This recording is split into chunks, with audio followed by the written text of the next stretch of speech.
Hi, my name is Sheila Tiru and I am here to talk about NanoCell Ultima Stem Plus. You probably noticed po na kapag ang katawan po ng isang tao ay nagkakaedad, kasabay din noon ay kinakapitan ito ng mga iba't ibang uri ng mga sakit. Bakit nga po ba nagkakasakit ang katawan ng isang tao habang ito ay nagkakaedad?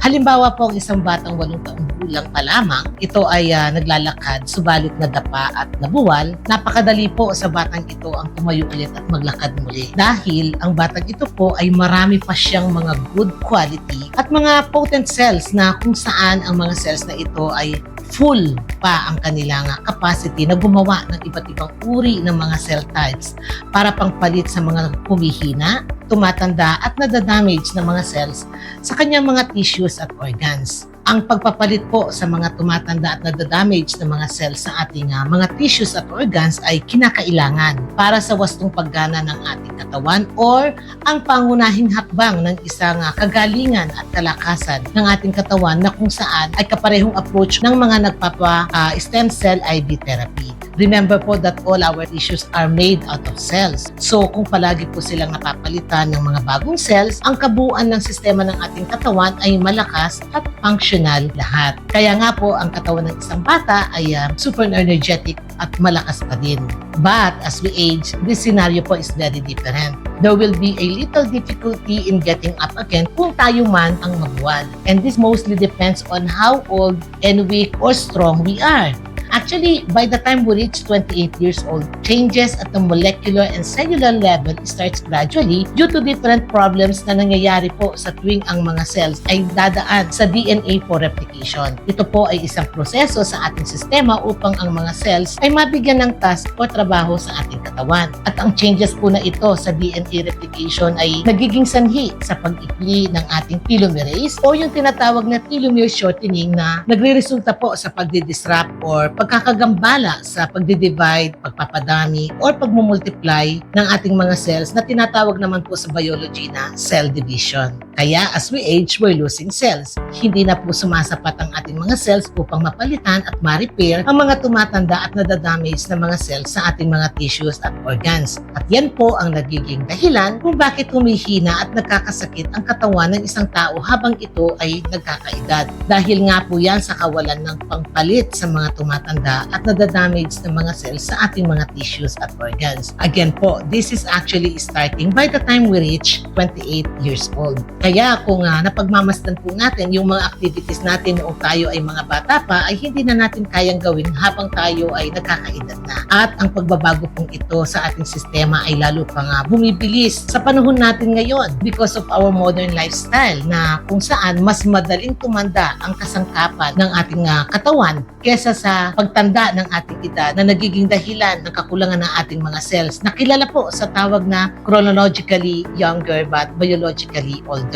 Ibig sabihin, bata pa pero matanda na ang kasangkapan sa ating katawan. In 2013, ang mga researchers ay tumukoy ng 9 na tanda or 9 hallmarks patungkol po sa pagtanda ng isang tao dahil nga po sa kakulangan na ng mga cells sa katawan ng isang tao. Ang pakahulugan po ng 9 hallmarks na ito sa proseso sa pagtanda sa katawan ng isang tao ay isang matinding pagkakasira or function o an acute deterioration of functions na humahantong po sa isang progresibong loss of physiological integrity, pati yung impaired function or kapansanan sa paggana ng katawan at sa kalaunan po ay physical death. At heto po ang 9 hallmarks of aging. Number 1 is the genome instability. Ito yung damage sa ating DNA. Number 2 is the telomere attrition or telomere shortening. 3 is the epigenetic alteration. Ito naman po ay yung hindi tamang pagkakakode ng mga cells. And then number 4 is the loss of proteostasis kung saan hindi na po balanse ang integridad ng mga functional protein na nagagawa ng ating genes sa RNA. Number 5, yun naman po deregulated nutrient sensing. Ito ang kapansanan or impaired activities na nauugnay po sa paggawa ng energy sa ating katawan. And then number 6 is the mitochondrial dysfunction na nagiging resulta at epekto na sa ating mga cell membrane integrity. At number 7 ay yung stem cell exhaustion. Ibig sabihin, exhausted na po ang mga stem cell dahil sila ay tumatanda din at wala na pong pumapalit sa kanila. Kasi nga po ay nagkaroon na ng pagbabago sa pagpoproseso sa ating mga cells. And then number 8 is the cellular senescence na kung saan ang mga cells po ay hindi na napapalitan at dahil may sira sila na lang ang nagkahawaan. And then number 9 is the altered intercellular communication. Napaka-importante po na ang ating mga cells ay mayroon silang communication. Subalit, dahil nga po sila ay matatanda na at may mga damage na, kaya iba-iba na ang kanilang mga lingwaheng ginagamit at sila rin ay hindi na rin po nagkakaintindihan. Ang mga sakit po na nakapaloob sa mga 9 hallmarks aging na ito ay ang mga accelerated biological aging, increased risk of cancer or mismong cancer, delayed healing of tissues, increased inflammation levels, neurodegenerative diseases, cognitive decline, reduced immune functionality, autoimmune diseases, infectious diseases, mga heart-related diseases, respiratory disorder, pati po yung sarcopenia o yung mga age-related loss in skeletal muscles, strength, bone mass o bone loss. Kasama din po dyan yung osteoporosis at mga muscle diseases. Now, let's discover po the breakthrough product inspired and developed based on the 9 hallmarks of aging na makakatulong sa iyong sistema to age gracefully and live chronologically older but biologically younger.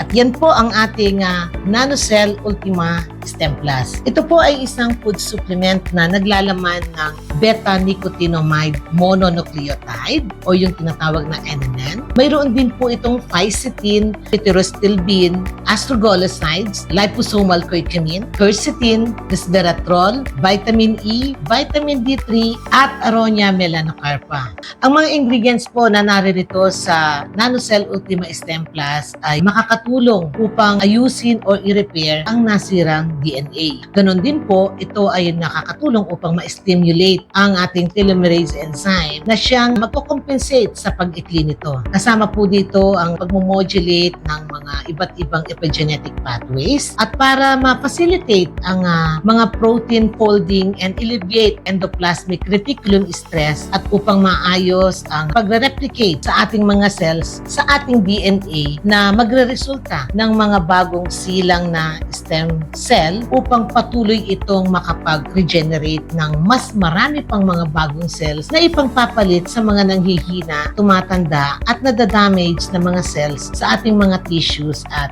organs.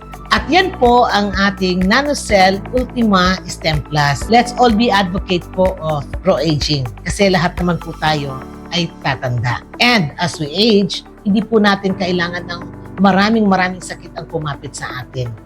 Ito po ang NanoCell Ultima Stem Plus.